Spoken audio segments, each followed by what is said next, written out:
Ialah Dr. Muhammad Mashali yang memiliki sebuah klinik sederhana di Provinsi Garbia, Mesir, digelari dengan Tabib Ghallaba, dokternya orang-orang miskin.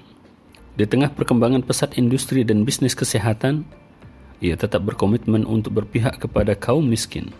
Ia menetapkan biaya untuk setiap pasien yang berobat ke kliniknya hanya sebesar 10 pound saja, atau lebih kurang sebesar Rp8.000.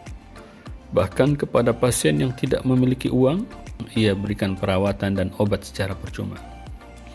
Setelah puluhan tahun bekerja untuk orang-orang miskin dalam kondisi senyap dari pemberitaan, setahun sebelum kematiannya, tiba-tiba kisahnya menghebohkan jagat media Mesir dan Timur Tengah.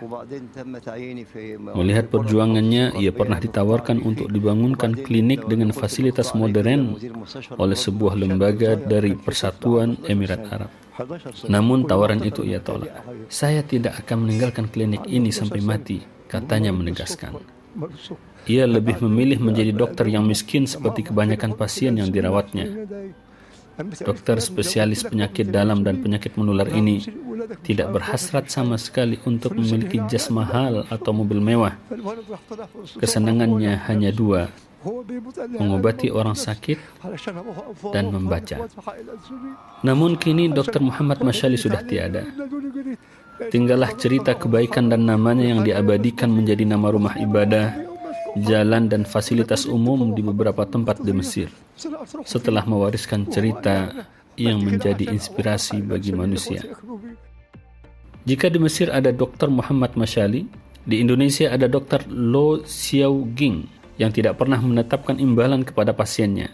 Jika ada pasien yang berduit dan ingin memberi imbalan, bisa meletakkan uang dalam amplop secara sukarela di atas meja konsultasi. Ia tidak membedakan antara pasien yang kaya dan yang miskin. Bahkan tak jarang ia membayarkan obat untuk pasiennya. Dalam usianya yang sudah senja dan dalam kondisi sakit pun ia masih tetap melayani puluhan pasien setiap hari. Ketika ditanya kenapa ia melakukan demikian, ia menjawab bahwa ia hanya ingin berbuat baik kepada sesama manusia. Berbeda dengan Dr. Lo dan Dr. Mashali, Dr. Lee Agustinus Darmawan berbuat baik dengan cara yang berbeda. Idenya tidak terlintas dalam pikiran kebanyakan manusia, sehingga ada yang menyebutnya sebagai dokter gila. Ia mendirikan rumah sakit apung dengan sebuah kapal kayu untuk mengobati masyarakat miskin di pulau-pulau terpencil Indonesia. Dokter spesialis bedah dan peraih gelar S3 ini memilih rekreasi dan kesenangan yang unik, berlayar untuk mengobati mereka yang belum terjangkau oleh fasilitas kesehatan. Dengan apa? Jika bukan dengan rumah sakit apung yang ia beli dengan menjual rumahnya sendiri. Mengapa harus ada rumah sakit apung di Indonesia? Suatu kenyataan bahwa distribusi dokter-dokter di Indonesia itu sangat pincang.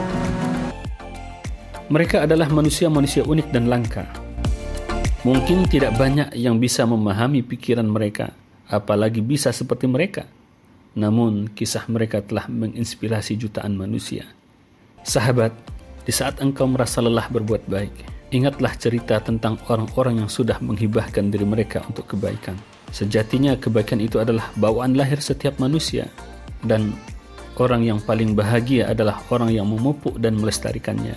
Memang, tidak banyak yang mengerti makna kebahagiaan di hati mereka, tapi cukuplah bahwa semua hati cenderung dan cemburu kepada mereka.